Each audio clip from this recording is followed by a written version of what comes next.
Hi there, and welcome to the Skylight Books author reading series. If you'd like to learn more about us and our many upcoming author events, please visit skylightbooks.com, where you can browse our inventory, buy books, and join our Friends with Benefits Club. You can also follow us on Twitter, Tumblr, and Facebook. To speak to a real live bookseller like me, please call 323-660-1175. Thanks for your support, and enjoy. The big show. We have Reyna Grande, who is a woohoo, yeah, who is an award-winning novelist and memoirist, a 2003 Emerging Voice Fellow from PEN America. She has received an American Book Award, the El Primo Aztlan Literary Award, and the International Latino Book Award. In 2012, she was a finalist for the National Book Critics Circle Award, and in 2015, she was honored with a Luis Leal Award for Distinction in Chicano Latino Literature. Her works have been published internationally in Norway, South Korea, and Mexico. She has 2 novels, Across 100 Mountains and Dancing with Butterflies, and a best-selling memoir, The Distance Between Us. And tonight, we're here to discuss the sequel to The Distance Between Us, her new memoir, A Dream Called Home, which if you don't all have it in your hand, you should. And joining her is Kirin Khan, a writer. Woohoo! Yes. Okay, keep it going. A writer living in Oakland who calls Albuquerque, New Mexico, her hometown, and Peshawar, Pakistan, her homeland. Kirin is an alum of VONA, Las Dos Brujas, and the Tin House Writers Workshop. A 2017 PEN Emerging Voice Fellow. Yes, I love all this enthusiasm. And a 2018 Steinbeck Fellow. Her work has appeared or is forthcoming in The Margins, Your Impossible Voice. My ink has, what is even in this? The Adroit Journal and Foglifter, among others. You guys. Kirin is working on her first novel. And they're here to discuss A Dream Called Home, who Valeria Luiselli says, when the spark of a fierce intelligence touches the soul, deep and true, an entire world is born. Writers like Reyna Grande give us more than a story, more than a book, more than just a slice of their experience, of their imagination. They give us a world in which to dwell, a place we can always return to when we need to make sense of the chaos that surrounds us. A Dream Called Home is such a place. Here they are.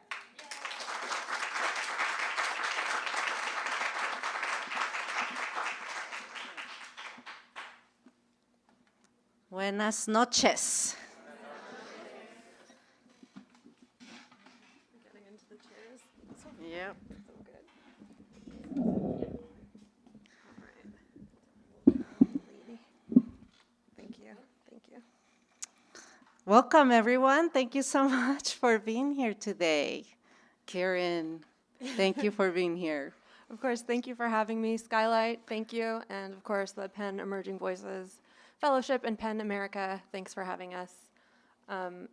That's actually how I was a PEN Fellow in 2017, and I heard about the program through Reyna, who I met.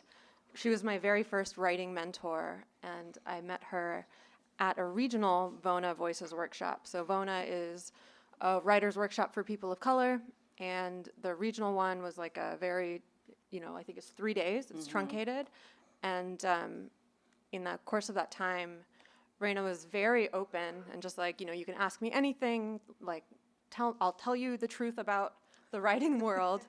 So we're all like, how much do you make? And like, but she kept it real. She told us not to quit our day jobs. And and then one of the things she told us about was the PEN Emerging Voices Fellowship. And so from the moment I heard about it, I resolved to apply. And and the rest is history. So I'm so excited to be able to speak with you about your latest book. I read your first memoir, of course. And I think, can you guys hear me okay? I think to get started, I'll ask, this becomes a bit more obvious when you're reading it, but to someone who hasn't read your memoir, what made you decide to write a sequel to the first? Mostly my readers, because everywhere I went to talk about the distance between us, everybody wanted to know what happened next. Mm-hmm. And I would find myself saying, talking a lot about, my experiences at the university, the challenges of trying to become a published author, I would talk a lot about what happened with my parents and with my siblings and where everybody ended up. So what I realized I was doing was I was actually writing the book orally. And a few years into it, I realized, you know what? I think I've talked so much about this world and these people, my family, that I'm going to write the book because I have it all in my head already. And it was the easiest book I've ever written. Really? It was. I wrote it in less than a year. Oh, wow. Whereas my other books I've taken like 4 years to write. Each book has taken me about 4 years on and off to write. And this book, because I had already learned how to put together a memoir, in terms of craft, I was able to give it shape right off the bat. I knew what I was doing. I had already talked so much about the experiences. And I had a very clear theme, which was home and the search for home. So everything that went into the book always tied back into that theme of home and belonging. It was a difficult book to write because it was my first book that I wrote under contract. And my editor gave me a contract and without reading anything. I hadn't written anything, and I said, "Are you sure you don't want me to go write first, and then I'll show you what I have, and then you can decide if you want to give me a contract?" And she said, "Nope, at this point, I know you know how to write a book." Nice. And It's writer street cred. yeah, so she gives me this contract for it, and then I went and I wrote it. But the whole time I felt very pressured because I felt, what if I end up writing a book that's not what she thinks I'm writing? Because the thing is that you might have an idea for a book, but once you start writing it, it might become something completely different. Right. And I didn't want to be beholden to what she thought I was going to write. And I was scared that the writing might take me somewhere else and it might become something different. And then once I delivered the manuscript, that she would say to me, "This is not what I paid you for. Right. Go write the other book." When and she gave you the contract, did you know that you wanted to write a continuation of your memoir? So you at least knew that But much. but all I had was just a basic idea, of what it was going to be. And it wasn't until I started to write the book that I saw the shape it was going to take. So I felt a lot of pressure because I didn't want to disappoint. And I had to silence those voices, in my head about like, what if this book sucks? And also people really like the distance between us. So then I felt a lot of pressure, like I'm going to disappoint my readers. And I had to work so hard to quiet those voices and just write without worrying about it. And so I'm so glad It's done. I turned off those sounds in my head and that negativity in my head. It's reassuring to hear that you still have those voices because I think a lot of emerging writers and beginning writers, those voices get really loud. And also because reading A Dream Called Home, what's so striking to me is that you're incredibly persistent. Like your whole life, even from when you're a child, is like, well, someone said I couldn't do that thing, so then I went to do the thing, and it doesn't. So I don't always hear that hesitance, in the action. You wouldn't, like, if someone was to look at your life as the timeline played out, they would think you were just like completely all in, going for it. So it's interesting to hear that you still have doubts and worry about kind of those writer anxieties. Well, I think what's important is that we push through, all of those things, and that we learn how to rise above those things too. Right. Because, the fact is that as human beings, we are constantly being challenged in terms of questioning who we are and what we have to offer to the world. And we're constantly wondering if we're good enough, if we're good enough. And I think for me, I suffer from that insecurity. I suffer from those fears, but I managed to always say, "Forget it. I'm going to do it anyway." Right. And what I've come to understand is that failure is not trying. And I always tell myself, as long as I keep trying, I'm not failing. Right. And it's so remarkable because you start to see that emerge in the story of your life as it's written is that there's so many points where you could have gone this way, I mean, when you were expecting your first kid, like your life could have gone this way, or maybe, you decide to stay with a partner who isn't right for you. It could have gone this way. And then there's this sense of staying true to yourself that, might sound cliche, but it's really true that you just really held on to that fundamental belief in your need to write and in that dream as well. I wanted to ask you a little bit about writing a memoir, particularly earlier in A Dream Called Home. You say something about how fiction had been your space where you could kind of talk about life and have it feel safer. So what changed that made you able to write about your real life, so to speak? I became more confident in my writing because when I first was learning the craft of writing, I was struggling, how to learn how to be a storyteller. And when I tried to write about myself, it was a double struggle because not only was I learning how to write, but then I was also learning how to make sense of my trauma, Right. and my very difficult experiences and my emotions. And I felt I cannot do both. I cannot figure out both. I want to just learn how to do one thing first before I can tackle the other. And fiction became my way of me learning how to be a writer and how to strengthen my skills as a writer, but still being able to explore my own experiences but through fiction.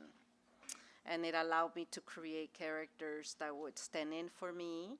So whenever the writing was very difficult emotionally, I would say, well, that's happening to her, not to you, keep going. And that's how I managed to write. And I wrote my first novel, Across 100 Mountains. I finished the novel as an Emerging Voices Fellow. That was my project when I got accepted into EV. My goal was that by the end of the program, I was going to have a finished novel. Like, that was the goal when I started. And I was very fortunate that I had a mentor who was willing to read as much as I would give her. So I was giving her 100 pages every month to read, and she would read them all. And that was my goal. Like, every month, I'm going to give her, more pages, and I would revise. And that's how I learned how to be a stronger writer, but I still managed to write a story about immigration and family separation that explored, my experiences, but through fiction. And after I finished my second novel, that was when I felt strong enough as a writer to finally say I'm ready to be the protagonist of my own story. And that's when I started writing the memoir. And it really, really helped me to be a novelist before I was a memoirist, because I knew about story structure, plot points, all of those things. Because when I started to write a memoir, I realized, we don't go around through our lives saying, oh, that was my inciting incident. Oh, that what happened right there, that was my first These plot are my point. foils. Yeah. and no, that was my second plot point right there. But when I was writing The Distance Between Us, I suddenly realized I had to look at my experiences in terms of plot points so that I could craft a story that had a narrative arc and that had a very solid, structure. And that's when I took out everything I had learned by writing novels. I took all of that out and I applied it to writing memoir. So how did you choose that? Because, obviously life has so much more than what can fit into any story, but especially with memoir, when you're looking at your own life, how do you choose what goes in and what scenes get cut out? It all has to do with theme. And I use a very clear example when I teach memoir. I always tell my students that when you set out to write a memoir, you need to know what the theme is. It's almost like when you're going on a trip, you have to know where you're going, right? So if you're going to Miami, you look at your closet and you have a ton of clothes, but you select what you're gonna take to your trip to Miami, right? And that's what you put in your suitcase. If you're gonna go to Alaska, you look at your closet full of clothes and you select what clothes fit the trip that you're taking. And if you don't know the theme, you're gonna put everything in your closet. Mm-hmm. And what some people do is, because they don't wanna work on finding a theme, is they pack everything in there and it becomes this big mess, you know? And it just gets bigger and bigger, and then it doesn't fit in the suitcase, and they go and get a bigger suitcase. Right. So that's how I kept it very clear in terms of what memories I was gonna put in the book, what I was gonna put in my suitcase, and which memories I wasn't going to put in. And in the distance between us, I realized as I was writing the book that I was writing about the many kinds of distance in my family. You know, there was a physical distance, the emotional distance, that distance created by my assimilation, and my parents didn't assimilate. Language became a distance when I learned English and they didn't. Education became a distance when I went to college and my parents only went to elementary school. So I realized, like, I'm dealing with distance, and that's what went in the book. Every scene had to do with us getting farther and farther apart, or trying to fight to come back together. So with this book, I realized as I began to write the book that I was writing about home. And it was my search for a home, my longing for a home, me struggling to find a place where to belong and to be accepted. Mm-hmm. So every scene in the book had to tie back to home. Even the relationships, you know, I write a lot about the men in my life, and I didn't write about all of them because then the book would have been like this. Some of that stuff's just boring. So then when it was time to select the men that I wrote about, I had to tie them back to home. And if they tied back to home, then they made the cut. Was there fair enough? Was there anyone or any moments that you cut that maybe did fit, but that you didn't feel comfortable? You know, whether you felt you had to protect yourself or protect other people in them, where you chose to cut them out?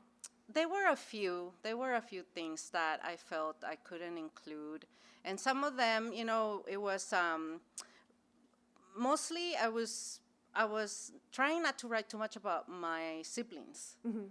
because when in the distance between us, the whole book is about me and my siblings, and they play such a huge part in the story. And I felt that it was okay, and with them also, that I write about our childhood, because, you know, we were children, and whatever we did wrong, it was through that lens, right, of children. But as an adult, like I was writing about, you know, our adulthood, I felt uncomfortable writing things about their own personal lives. Mm-hmm. And I didn't want to write more than I had to. So that's what I had to leave out, a lot of things that, even though they impacted my life in some ways, I didn't write about them. Right. Yeah. Did you run the book by them, or were you just like, I have final say? I showed it to my sisters. Okay. Yeah, mm-hmm. My sisters read the manuscript. Especially my older sister, there was one chapter in there that's about her marriage and her leaving her husband. Right. And I showed it to her, and I said, "Are you okay with me writing about your marriage?" And she approved it. She also changed some of the dialogue, and she was like, "I didn't say that, you know, this is what I said." So then she sent me a revised draft. That's the danger of asking.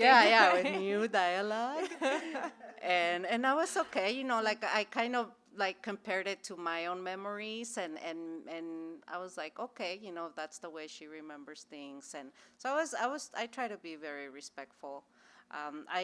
a lot of people that I write about read the manuscripts. Oh. I send them the manuscripts. I said, this is what I wrote about you.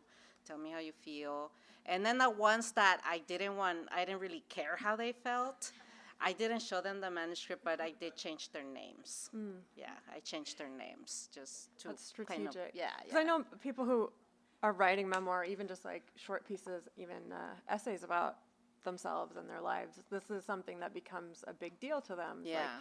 like, oh, well, my family doesn't want us sharing our secrets, or Right. doesn't want us to look bad. There's a scene where you're graduating and you give a speech about your mentor. I think it's Diana. Diana. And in the process of telling the story of how she took you in and helped you so much, and I was like physically cringing and going, Reyna, no! I was reading this. But you speak in front of the whole crowd about the fact that your father was an alcoholic and was physically abusive, and he was in the audience right there. Yeah. And like that's like, oh, it's so hard and I think that's really a microcosm of what the memoirist is doing in some ways, is like, how do you tell the truth about the people you love who can still hurt you and who you may still love, and stay true to what happened. And that was a big worry for me, because when I gave that speech at my graduation, and my dad is sitting there, and I'm telling everybody at the graduation that he was an alcoholic and physically abusive, afterwards, he was very unhappy, and we did not talk for a while, because he was upset and hurt that I had said that. So when I was writing that distance between us, that was a 5-minute speech. Now I'm writing a 350-page book about this, and I was worried about what my dad was gonna say and how he was gonna feel. And my father passed away while I was writing the book, and in a way, I felt relieved that he wasn't gonna be around to read it and to see it come out in the world. But at the same time, because he passed away while I was writing the book, it forced me to work really, really hard on giving him his humanity, because it was not a memoir about, look how awful my father was to me. Right.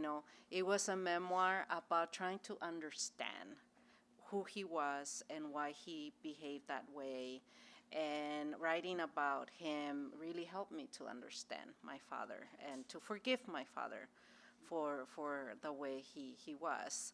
So that's something that I feel that his death forced me to work even harder to make sure that as a writer, I treated him with compassion, and that I did everything I could to make him into this 3-dimensional character that the reader would not judge, that the reader would understand. Because the optics of it are so tense, right? Like, oh, the alcoholic Mexican abusive father, and it's like, well, okay, these things happened, but that's not who this person is. And that, like, I'm Muslim, my family's Muslim, and then like you're abusive towards women, and it's like, well, I've experienced that, but I also don't want you to feel like you don't want to be confirming some inhumanity or inhuman perceptions. And I think part of the importance of your book, of course, discussing immigration and immigrant lives, but also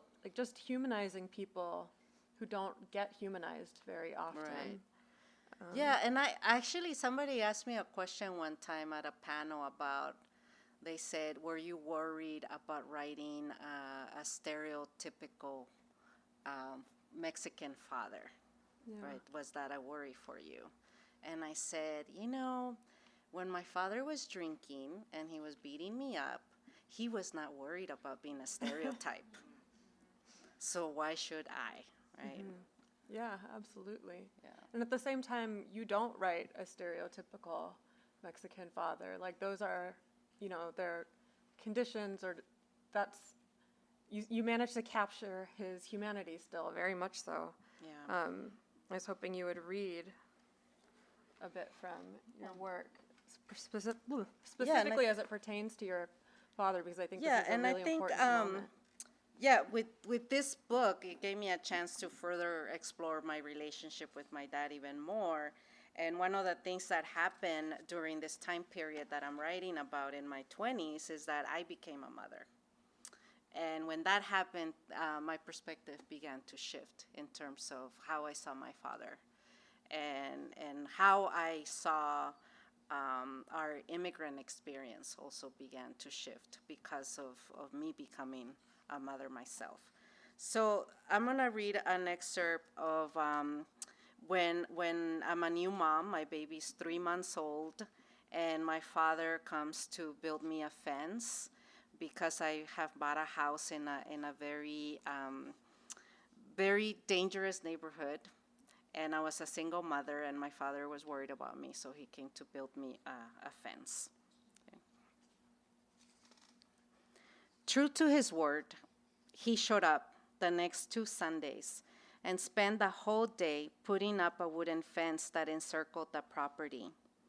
For the first time, I found myself reconnecting with my father in a way I hadn't done in a long time. I came out with a glass of water for him and sat a few feet away as I watched him work. At first, neither of us talked. I held my baby in my arms, and the little bundle against my chest helped me be brave in my father's presence. Every time I saw him, I reverted to my old self. I was tongue-tied and nervous around him. I didn't know what to talk to him about or how to engage him and get him to talk to me. He was a private man and didn't like to share anything about himself, especially with his children. My father was a mystery to me, a puzzle with too many missing pieces that I wish I could find and put together so I could finally fully understand the man whose blood flowed through my veins. As my father worked, I watched him do what he did best. He was just as good at building things as he was at destroying them. I watched his hands, so brown and strong, shaped just like my own. I admired his skills as he measured and cut, hammered and drilled. One by one, the wooden slats went up as he drilled them in place. A helicopter flew by, and the sound took me into the borderlands, reminding me of the crossing that divided my life into a before and an after. I remember so vividly that moment when we were trying to cross, the fear of being caught by Border Patrol, of being sent back to Mexico, and losing my chance at having my father back in my life. I remember how my father had been right. At 9 years old, I was too little to make the crossing, and I had put everyone at risk of being caught. Sure enough, Border Patrol caught us and sent us back to Tijuana twice. It was a miracle that we made it the third time, although my father had to carry me on his back most of the way. It was there, at the U.S. border, that I got my first piggyback ride from my father. "Do you remember our crossing?" I asked him. "No," he said. "I've tried to forget." Then he lowered his drill and looked at me. "You shouldn't think about it, chata. What happened is already in the past. Leave it at that. Olvídalo. Move on with your life." He turned back to the fence and resumed his work. I didn't tell him that I couldn't forget. The only way I could move on was by remembering my past and trying to make sense of it. Only by understanding and accepting the life I had lived could I free myself from the trauma that still haunted me and kept me prisoner. This is why I needed to write. It was the only way I would ever be free. My father, on the other hand, drowned his immigrant trauma in a can of Budweiser. Even though his newfound religion had helped him quit drinking, he eventually started up again. And 9 years later, he would die of liver cancer, still a prisoner of his trauma. "Do you regret immigrating?" I asked him as he turned off the drill. He looked at me for a long time, as if weighing his words very carefully. Too many people in this world are living lives full of regrets, Chata. At church, I've learned there's a better way to live in Jesus. Do you think he regrets dying for our sins? I looked down at the ground. How would I know if Jesus regretted anything?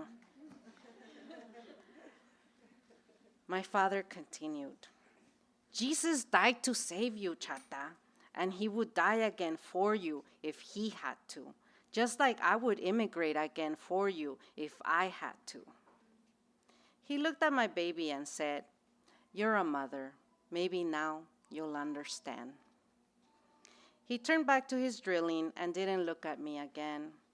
Nathan woke up from his nap, and I took him in to change his diaper, pondering my father's words. I buried my nose in my baby's little neck, inhaling the sweet scent of baby powder. Chiquito mío, I promise I'll never leave you. As I held my son in my arms, I began to understand the paradox of our immigrant experience. Despite the trauma I had suffered from my father's decision to immigrate, that same decision would allow me to be the parent he could never be. I would get to watch my son grow up. I would get to celebrate birthdays and holidays with him. I would never have to walk away from my son and go to another country to seek a better life for him.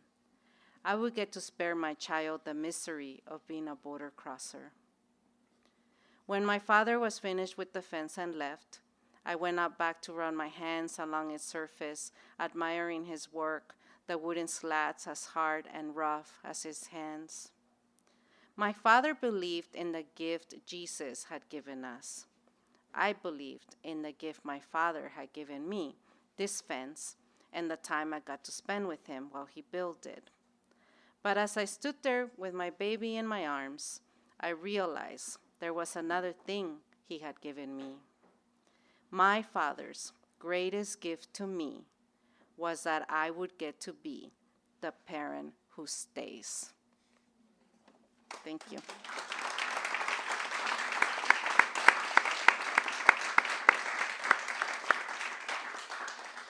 We're going to take a moment.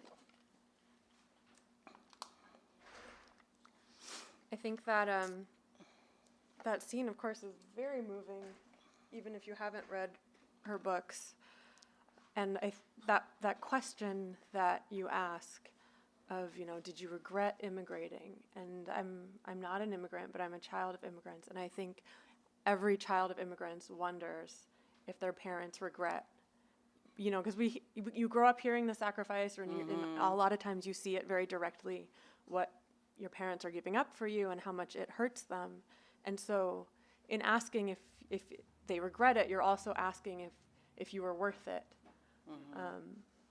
And I think that his way of showing you your worth is really incredible for someone who couldn't speak so eloquently. Yeah, and I think for me, when I became a parent, it really helped me to understand so much more about my dad and my mom too, but mostly my father. And in August, when this summer the family separations that were going on at the border, I had never written in defense of parents, immigrant parents, because everything I ever write about immigration is from a child's perspective, because that's how I experience immigration. And this summer, I kept hearing things like, well, it's the parents' fault. They're the ones who are bringing their children. And Jeff Sessions said, well, if parents don't want their children taken from them, they shouldn't bring them in the first place. And that made me so angry. Like, I feel so much rage at that, because I was thinking about my father and all the parents who are put in that situation, where they have to choose between leaving their children behind or bringing them along and risking their lives to cross the border. And my father had made both choices. Right. At first he left us behind for many years, and then the second time he made the choice to bring us across the border. So I wrote an op-ed that was published in the New York Times in defense of the parents. And it was such for me, it was such a cathartic moment, like to actually write from that point of view. And in a way, it was a love letter to my father, saying, I understand now, and I forgive you, because it is not fair for a parent, any parent, to be forced into that kind of situation. Right. And it was, for me, it's just like, this is why I can forgive my father. Like everything, all the bad things that he did, I forgive him. Right, Yeah. right. And it really comes through. I think when I said that it becomes obvious when you read your sequel to your first memoir why you wrote it, to me, as I was reading it, it was like, oh, there's closure here. And it's not like a perfect tied bow, but because the first memoir deals so much with childhood and becoming an adult, and I think it ends with you going to college, and so you have the adults and then the children, right? And so the adults make the decisions, they have the control, and then there's the children, and you don't have as many choices. Right. And coming back and revisiting as an adult, where suddenly you're interacting with your parents as another adult, where you're trying to interact with your siblings, it really changes everything, and you look at your parents in a different way, and it gives them small ways or moments of grace, right, where they get to show you some measure of what you mean to them. Yeah, And yeah. I think, that scene is very compelling. The scene that made me cry was you're in the car with your mom after a big reading, and she says, "They all read your book, Reyna?" And you say, "Yes, it was required reading."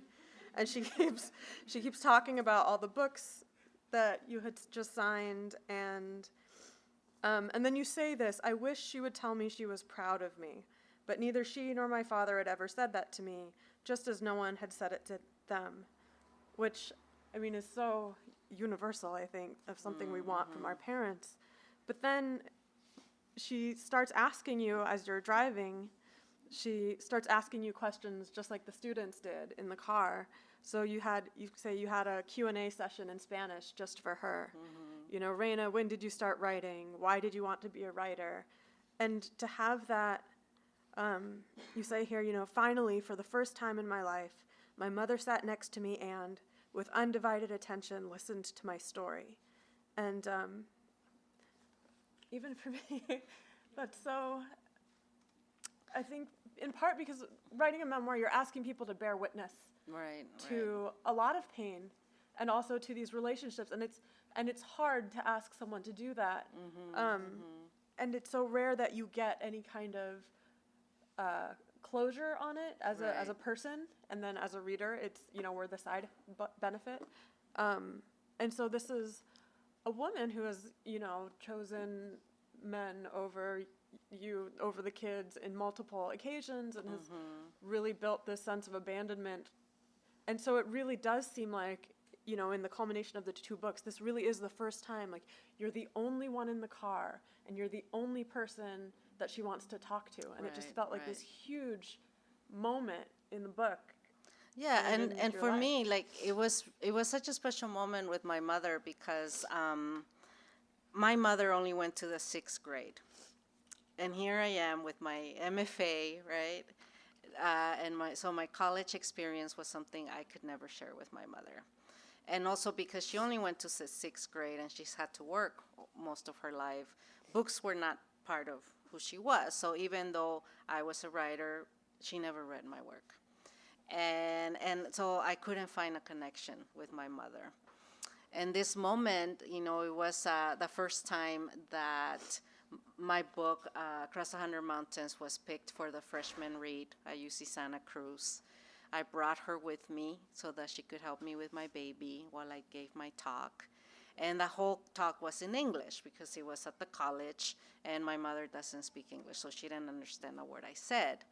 And I felt that disconnect again, that even though I had brought her into my world, she felt that she didn't belong there, right? She couldn't speak the language. She didn't know what was going on. She looked just as scared as me when I went up on stage, you know. And so after, and I felt the whole time I was speaking on stage, I was excited to be there with the students, and at the same time, I knew that every word I said, my mother was not understanding a single thing. So I was like torn in wanting to connect with the students, and in connecting with the students, I was disconnecting from my mother. So it was a very complicated moment for me. But yeah, once we were in the car, my mother started asking me all these questions in Spanish. And it was our first time when she actually was interested in my writing, and she wanted to know more about it. So that was a moment, you know, talking about the theme of home, like that was a moment when I felt home right here with her. We're together in the same space, and I can finally share my writing with her in the way that I want to share. So, yeah. Yeah, that's that connection. You were speaking about the language aspect, and there's a section in the book where you are taking Spanish classes, I want to say, to learn to speak more formally. Yeah. And then at the same time, I think you're reading like Gloria Anzaldúa and kind of discussing the idea that, like, is your Spanish poor people Spanish, or is it good, is it bad, or is it its own third identity? And yeah, I was wondering if you had like comments on that, or you know, this sense. Yeah, I have a very complicated relationship with Spanish, because I feel like, you know, I'm married to Mr. English, but Spanish was my first love, right? And I have guilt. I have a lot of guilt that I feel like I've been conquered because I have been colonized, because English is my dominant language now. It's my dominant language. It's the language I write in, I think in, I dream in, everything. It has become my dominant language. And, you know, Spanish was my first tongue, my native tongue. But when I arrived in the U.S. and I was made to feel ashamed for being a Spanish speaker, I had to learn English in order to survive in this world that did not allow me to be a Spanish speaker. So when I was at UCSC, I discovered that they had a class called Spanish for Spanish speakers. And I signed up as a way to try to reclaim some of that forgotten language. And I feel very torn because, you know, I realized when I took that class that my Spanish was poor people's Spanish. You know, I mean, my family was poor, so we said words that were wrong, that were conjugated wrong, that had the stress on the wrong syllable, like that kind of stuff. And my teacher was very, very kind, and she would always say, there's no right or wrong way, you know, to speak it, and don't be ashamed of how you speak Spanish. But I always felt the shame. So I've had, this such a complicated relationship with it. And I still do, like I still struggle with it because one thing that I feel bad about is that I don't write in Spanish. You know, people always ask me, what language do you write in? And I say, well, I always write in English. But what I try to do to compromise was to write in English and then do my own translation. And I translated my first novel, I translated The Distance Between Us into Spanish. And then, you know, once in a while, somebody emails me and tells me that I made a mistake. And they even give me the page number because they're so kind that, you know, they want to make sure I know exactly what page number and what paragraph it was where my mistake is. And so I feel insecure, you know, because I know that my Spanish is imperfect. So this time around, my editor wanted to hire a professional translator to do A Dream Called Home. And because I was feeling insecure, I said, okay, hire someone who's going to do it perfectly.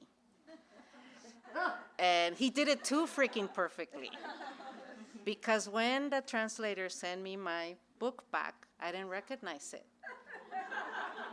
I had to look up the words in the dictionary because I didn't know what freaking beneplácito is and all these crazy words. Rutilante. Anybody here know what rutilante is? I had no idea what the hell rutilante is, okay?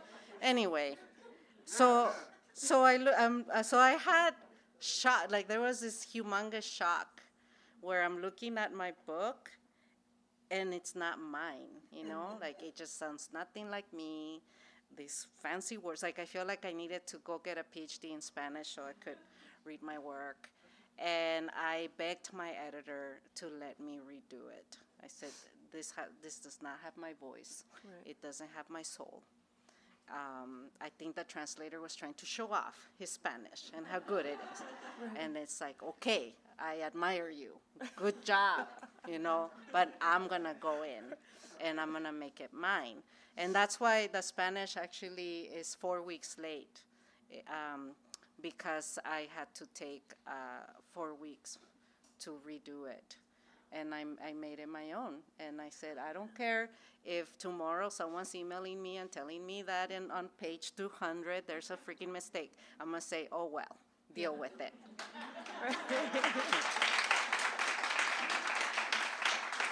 And I think right there you see exactly the tenacity that when I think of Reyna, it's like, oh, well, she gets what she wants, whatever it is. And it's not out of entitlement. It's out of like sheer determination and knowing what's right. And, you know, the translation was wrong, so you made it right. And it's better for it. I work with translators in my day job, and they are not supposed to take your voice and do all of that. I think one of the interesting things, well, among many interesting things, is that when you talk about being kind of in the borderlands as home and, you know, making a home that you carry on your back. And so there's this idea, the first time I actually had this thrown at me as someone who's been called, you know, Asian American or Pakistani American, hyphenated Muslim American, was at another Vona workshop with Evelina Galang, where we were talking about writing in our broken versions of our language, right? Like, my family speaks Pashto, I'm not fluent in it, and I feel ashamed of that.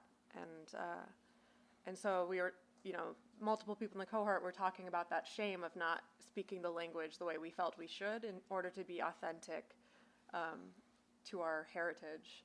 And she was the one who told me that what I'm speaking isn't broken Pashto, and it's not English either. It's its own thing. That we have these people who've moved spaces become something different. And so whether, you know, the immigrant and or, you know, the people who are in these in-between spaces create their own culture and language for their experiences.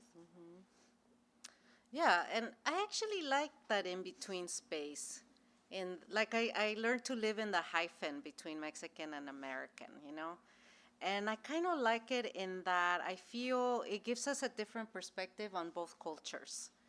Because sometimes when you're immersed in a culture, you idolize it, you romanticize it, you are unable to completely see its flaws, you know? Right. And I feel that because I live in that middle place, I can completely observe the Mexican culture and be able to really like critique it, you know, from a different perspective. And I get to see the shortcomings of my culture. But then I also look at the American culture and I'm able to see it from the outside and to also know, like, you know, its shortcomings.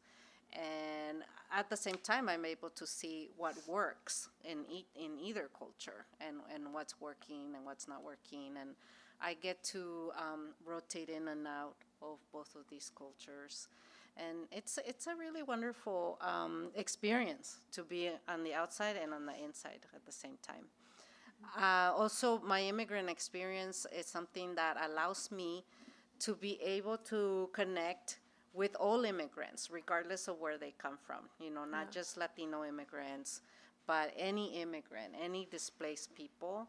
I'm able to like look at them, look at their stories, and recognize so much of myself in their experiences, and it makes me feel connected to the world, because this is, global migration.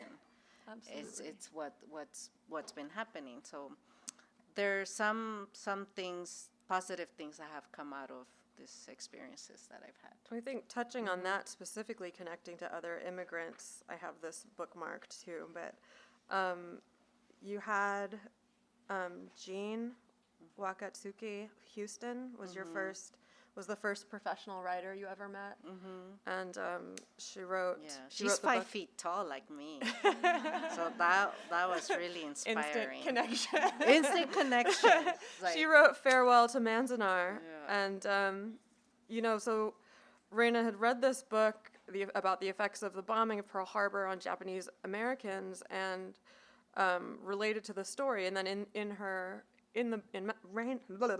Reyna's book, she talks about that connection. So as a woman of color, as an immigrant, knowing what it's like to be marginalized. And so these things that you experienced reading her book are also what other people experience reading your work, where we don't have to be from the exact same background right to connect to the humanity within it. And then on that same page, I think another thing that comes through really clearly in your work is the need for representation and how important it was for you to read Latina writers for the first time.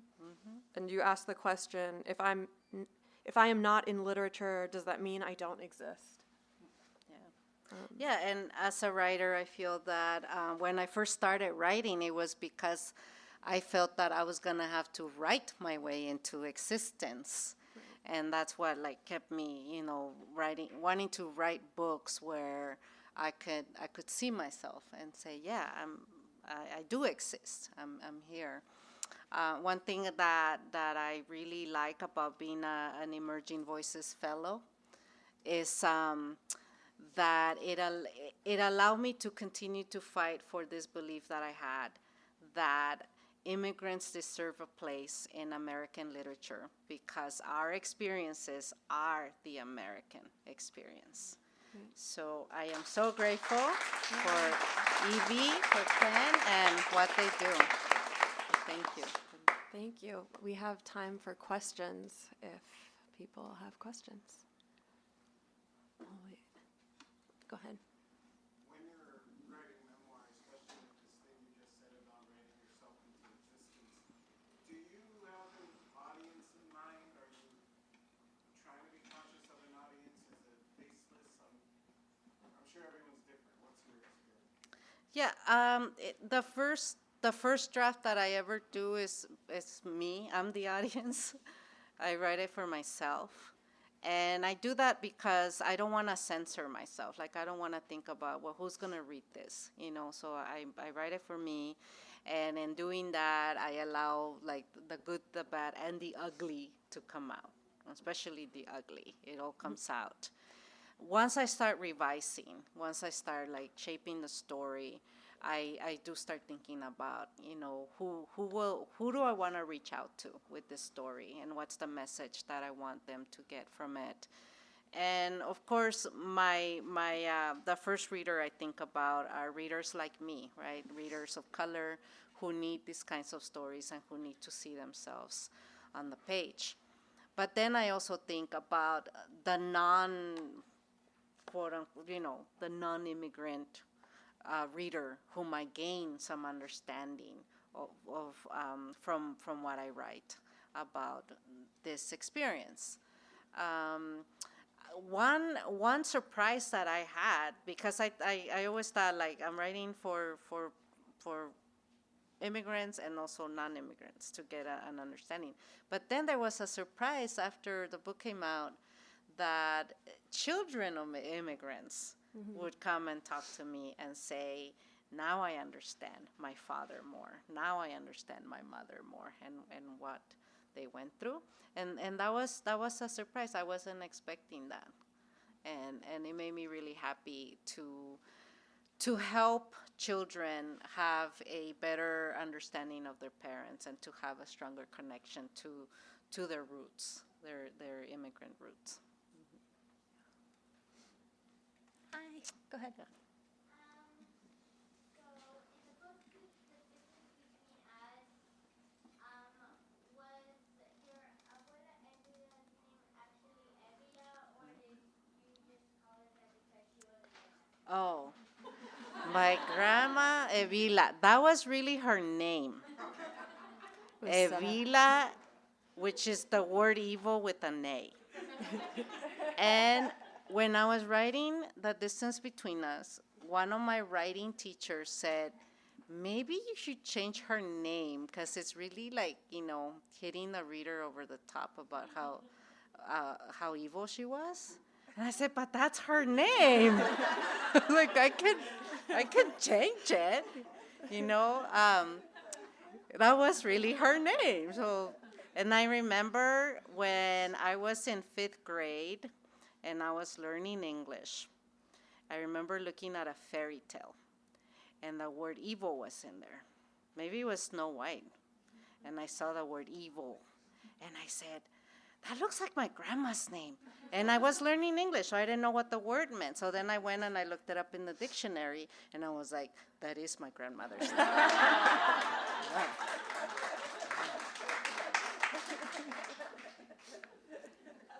Go ahead. As a daughter of immigrants and as someone who lives life in a hyphen now, how do you feel about the term pocha? Do you identify as pocha, and do you see perhaps down the road that it may be a term co-opted or used or applied to your children or grandchildren? Yeah, I would say my children are pochos. I'm not a pocha. Yeah, I'm not a pocha. My little sister's a pocha, She was born here. I don't know. I mean, I think it's like the word Chicano. The word Chicano back in the day was a bad thing, right? It was like beaner, it was an insult. And then the Chicanos claimed it, and they turned it into something positive, something to be proud of. And I kind of feel like that word pocha and pocho, it's kind of in that going into that same direction where, it was created as an insult. And then the pochos kind of claimed it and said, well, I'm a pocho, ¿y qué? And so now it's become like something that they're proud of. This is who they are. It's their identity, and they're going to own it. So I think it's nice, and it has such a nice, strong sound too. And there's a book called Pocho that I love. I recommend it. Pocho by Jose Antonio Villarreal, I think it's the author. It's really good. Excellent. Other questions? Go ahead. The distance between us, I'm just wondering if you would like the idea of it maybe becoming a movie or something that comes on screen. I think a lot of writers would say yes, that wouldn't it be wonderful if our books got made into movies or TV shows, right? And it happens a lot. Actually, a large portion of films are based on books, just not Latino books, which is really unfortunate, And I think that's something when it comes to invisibility. Latino writers are still fighting against that invisibility in Hollywood and how they don't consider our stories universal enough to be made into films. Like they feel like people outside of our culture are not going to relate to it, where we're just writing about the human experience. Right. So I've seen a little progress, not much, but for example, one of my favorite writers, Rodolfo Anaya, his book, Bless Mi Ultima, which is a Chicano classic, was finally made into a movie a few years ago. He had to wait 40 freaking years for that to happen, but hey, it happened, and he got to see it on screen. And then one of my favorite books that the bookstore has here for sale, We the Animals by Justin Torres, was just made into a movie, just released this summer. And so that gives me hope, when I see like Latino books on screen, it gives me hope that we're finally starting to break through that barrier. But it also depends on you guys. If you want to see more books writers of color, be made into films, you have to go see those films. You have to support, and you have to show up for them. So it's going to take all of us to send a message to Hollywood that we want more of these stories made. Absolutely. Speaking of, do we have time for more questions, or how are we doing? Okay, we have one or two more. Let's get the person in front of you. So, this is between us. When you were here in Otolao, Margot wants to go to church, and your father at that time didn't believe in that stuff. How come later in your life you start to believe in Jesus? Yeah. Well, yeah, when we came to live with my father, we were hardcore Catholics because in Mexico we had been taught to be Catholic. We were raised Catholic. And when we got here and we wanted to go to church, my father would raise his Budweiser and say, "This is my God." And he wouldn't take us to church. So then we weren't Catholic anymore after that, So we lost our religion. It was really interesting that years later, my father gave up drinking because he became very religious. But it happens a lot, I've heard, that you replace one addiction with another. And my father gave up the drinking, and then he became addicted to religion, like his religion. He was so addicted to it that he was always at church. He never came to our kids' birthday parties or any get-togethers because he had to be at church. And there was actually a scene that I deleted from the book when I got married. Because when I got married, my father kept pacing up and down and saying, "When is this wedding gonna start? Because I have to go to church." I told the pastor I was gonna cut the grass. And he kept demanding that the ceremony start because he had to go cut the grass. So then, it really impacted my enjoyment of my own wedding, because I felt like even on this day, my father cannot just put his addiction aside and enjoy this day. And he stuck around through the ceremony, and then he left, during the party. He took off and he didn't even say bye or anything. And I could picture my father freaking mowing the lawn at his church, and I'm all like, I hope he gets into heaven, I hope they got him in. Yeah. One more question? Or I think you had your hand up earlier. Go ahead. I've heard that authors, reviews that are originally from Mexico don't get that much propaganda, or you guys are not that popular in Mexico. Mm-hmm. Can you give me a little bit of that, if that is true, and why? And in following that, do you think your story has an impact on what, since you are from Iguala, Guerrero, and this is where 43 students were here in Mexico, and still haven't appeared. Did you ever remember seeing so much violence Mm-hmm. in your country? Yeah. As you see now here? Yeah, right. No, when I lived in Iguala, what we were mostly dealing with was the poverty. My home state of Guerrero is the second poorest state in Mexico. And it has a large indigenous population, and our indigenous communities are the poorest communities in Mexico. So, you have Guerrero, Oaxaca, Michoacan. Those are the three poorest states, and then there's the others. So we were dealing with a lot of poverty, but not the violence that my family deals with now. And the 43 students disappeared 10 minutes from my house, where my family lives. So they're dealing with so much more now than what I dealt with, which is what really, I find it to be so tragic, in that things, instead of getting better, things are getting worse in Mexico. So, yeah, in regards to being an author, I made my career here in the U.S. I was published here. I've had 5 books published in the U.S. And I nobody was interested in Mexico to publish my work. And it's because they don't consider me Mexican enough anymore. And they kind of look down on Chicano and Chicana writers. So it took a while, but I finally found a publisher that was interested, and they published The Distance Between Us in Mexico last year. So that was my first time. I got to go back to my country as a published writer. Yeah. But it was very bittersweet in that even though I felt such a, it was such an honor for me to be able to revisit my country and as an author. And, people came to the reading that I did. There were a lot of people there.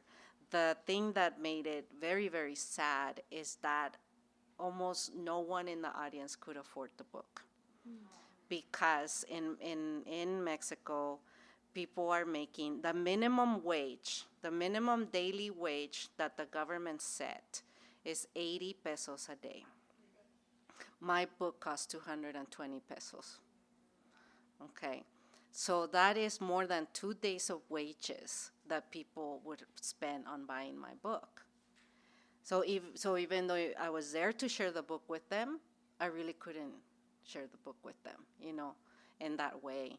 And even the employees of the book vendors, even they couldn't afford to buy the book because it was their daily wage that they were making, and they gave me a napkin to sign for them, like that. So it was like this moment, where I felt like I'm so happy to be able to share my writing, and I really can't share my writing because they're living under this very oppressive, corrupt government that keeps them living hand to mouth with underpaid jobs. And they can't even afford the luxury of buying a book because it means not feeding their families if they do that. Yeah. So these are some things that we really need to think about and talk about, and especially when we talk about immigration, like Trump is so focused on deterring immigration by building these border walls and whatever. Instead, we should be asking ourselves, why are these people coming? What's driving them to leave their homes, break up their families, put their lives at risk to come here? And if we start thinking about the fact that they're making, $3 a day, and they can't even survive, even though they're working 6 days a week, 10 hours, 12 hours a day. They can't even buy the basic necessities for their families. We need to think about the inequality, right, and how we're contributing to that inequality as well. Yeah. Absolutely. One more? One more question? Yes. How do you know? Yes, he's still there. You recognize the house. That's really cool. Yeah. So that was her first house. Is that the one where your dad was building? One of my father's biggest dreams for us was to be homeowners. The American dream, right? So I was 26 years old when I bought my first house in LA.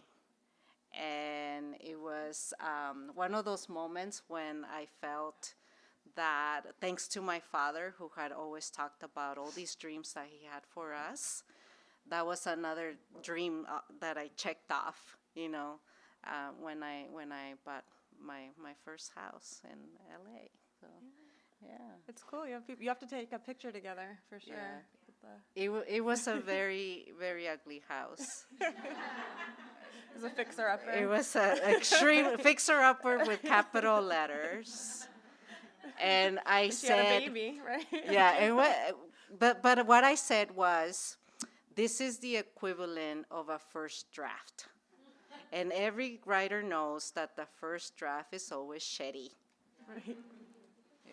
So now I'm on my third house. It's amazing. Yeah. Great. Well, thank you so much for having us. Thank you. Thank you. You've been listening to the Skylight Books author reading series. Don't forget, you can listen to this and all of our other great podcasts at skylightbooks.com. Thanks again for stopping by, and we hope to see you soon.